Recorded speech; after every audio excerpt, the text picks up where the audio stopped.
Guys ಎಷ್ಟು ಹಚ್ಚಿದ್ರು ಅಂಟ್ಕೋತಾನೆ ಇರಲಿಲ್ಲ, ಗಾಳಿ ಆರೋಗ್ತಾನೆ ಇತ್ತು ಗಾಯ್ಸ್.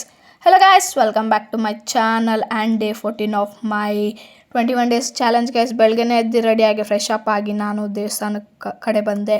ಅಲ್ಲಿಂದ ತಿರ್ಗಾ ಆಂಜನೇಯನ ದೇವಸ್ಥಾನಕ್ಕೆ ಹೋಗಿ ಬರಬೇಕಾದ್ರೆ ಒಂದು ಪಾರ್ಸಲ್ ಬಂದಿತ್ತು. ಆ ಪಾರ್ಸಲ್ ಏನು ಅಂತ ಲಾಸ್ಟಲ್ಲಿ ಹೇಳ್ತೀನಿ. ಸೊ ಪಾರ್ಸಲ್ ತೊಗೊಂಡು ಮನೆಗೆ ಬಂದು ಅನ್ಬಾಕ್ಸಿಂಗ್ ಮಾಡಿದೆ, ನಾಳೆ ವೀಡಿಯೋದಲ್ಲಿ ಬರುತ್ತೆ. ಅದಾದಮೇಲೆ ತಿರ್ಗಾ ಬಸ್ ಎತ್ಕೊಂಡು ನಾನು ಹೋಗಿದ್ದೆ ಎಲ್ಲಿ ಅಂದರೆ ದೇವಸ್ಥಾನಕ್ಕೆ, ತಿರ್ಗಾ ರಾಘವೇಂದ್ರ ದೇವಸ್ಥಾನಕ್ಕೆ.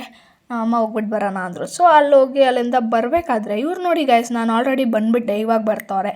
ಸೊ ಮನೆಗೆ ಬಂದೆ, ಬೋರ್ ಬೇರೆ ಹೊಡಿತಿತ್ತು. ಅದಕ್ಕೆ ನಾನು ರೀಲ್ಸ್ ಮಾಡೋಣ ಅಂದ್ಬಿಟ್ಟು ರೀಲ್ಸ್ ಮಾಡಿದ್ರಿ. ಸೊ ನಾನು ಹೇಳಿದ್ದಿದ್ದೆ ಗಾಯ್ಸ್ ಬಂದಿದ್ದು.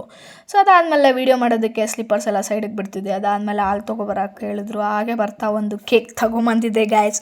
ನನ್ನ ಬರ್ಡೇಗೆ ನಾನೇ ಡಿಫ್ರೆಂಟಾಗಿ ನಾನೇ ಸೆಲೆಬ್ರೇಷನ್ ಮಾಡೋಣ ಅಂದ್ಬಿಟ್ಟು. ಸೊ ಅದಕ್ಕೆ ಕೇಕ್ ತಿಂದು ತಿರ್ಗಾ ನನ್ನ ಫ್ರೆಂಡ್ ಫೋನ್ ಹಾಕಿದ್ಲು, ನಮ್ಮ ದೊಡ್ಡಮ್ಮ ಮನೆ ಹತ್ರ ಬಾಬಾ ಅಂತ. ನೋಡಿದ್ರೆ ಡೋರ್ ಹಾಕ್ಬಿಟ್ಟಿದ್ರು.